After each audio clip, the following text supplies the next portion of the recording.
Bonjour et bienvenue dans cette nouvelle vidéo de formation sur le réglage des attributs dans le logiciel EasyMill.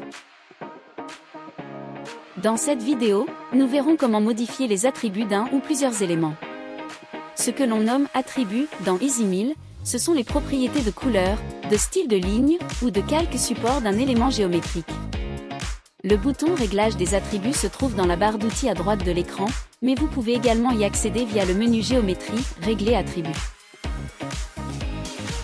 Pour régler les attributs d'un ou plusieurs éléments, cliquez sur ce bouton, puis sélectionnez un ou plusieurs éléments. Pour valider votre sélection, cliquez sur le bouton Valider dans la barre d'outils à droite de l'écran, ou faites un clic molette. Une nouvelle fenêtre s'ouvre. Dans cette fenêtre, vous pouvez modifier la couleur de la sélection en faisant un clic gauche sur la couleur, puis un autre clic gauche pour sélectionner la nouvelle couleur. Vous pouvez cliquer sur Plus de couleurs pour choisir une couleur personnalisée. Vous pouvez aussi associer un calque à la sélection ou changer le calque qui lui est déjà associé. Pour finir, vous pouvez modifier le style de ligne de la sélection. D'ordre général, si ce sont des arêtes visibles, il faudrait les représenter par des traits forts. Dans ce cas-ci, il s'agit d'un trait d'axe. Les traits d'axe sont généralement représentés par des traits mixtes ou doubles mixtes.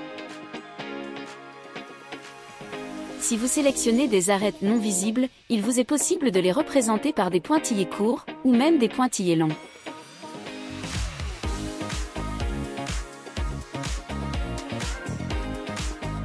Les checkbox devant les propriétés permettent d'indiquer si l'on veut ou non appliquer le choix à toute notre sélection.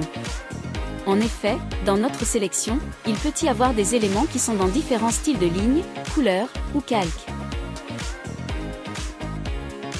Dans ce cas, les checkbox devant les attributs qui ne sont pas communs à toute la sélection seront décochés par défaut.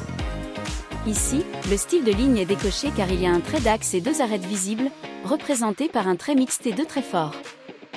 Nous pouvons donc cliquer sur la couleur et la mettre par exemple en vert pour que toute la sélection passe en vert, et changer le calque auquel toute la sélection est associée, ici le 2. En recochant la checkbox « Style de ligne », toute la sélection se transformera en trait fort à la fin de la modification. Nous le laissons décoché car nous ne souhaitons pas modifier cette propriété.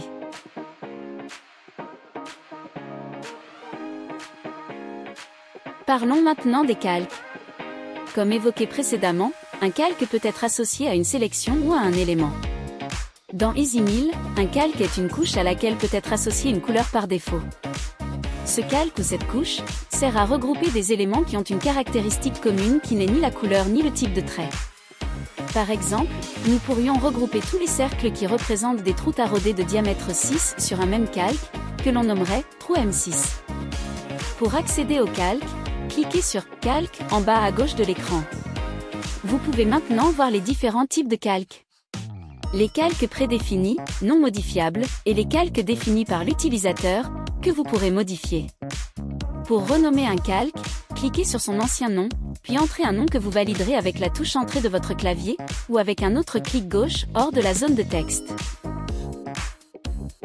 Vous pouvez aussi modifier la couleur d'un calque, en cliquant sur la couleur, puis en cliquant à nouveau sur la couleur de votre choix. Vous pouvez cliquer sur Plus de couleurs, pour une couleur personnalisée comme précédemment. Quand vous modifiez la couleur d'un calque, tous les éléments qui y sont associés changent de couleur, sauf si vous avez déjà modifié la couleur de ces derniers. Par exemple, tous les éléments de cette sélection sont bien associés au calque essai, mais puisque vous leur avez déjà associé la couleur verte, ils sont restés en vert.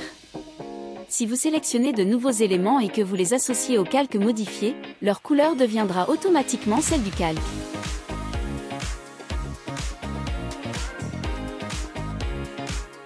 De plus, toute nouvelle modification de couleur sur ce calque changera automatiquement la couleur des éléments associés.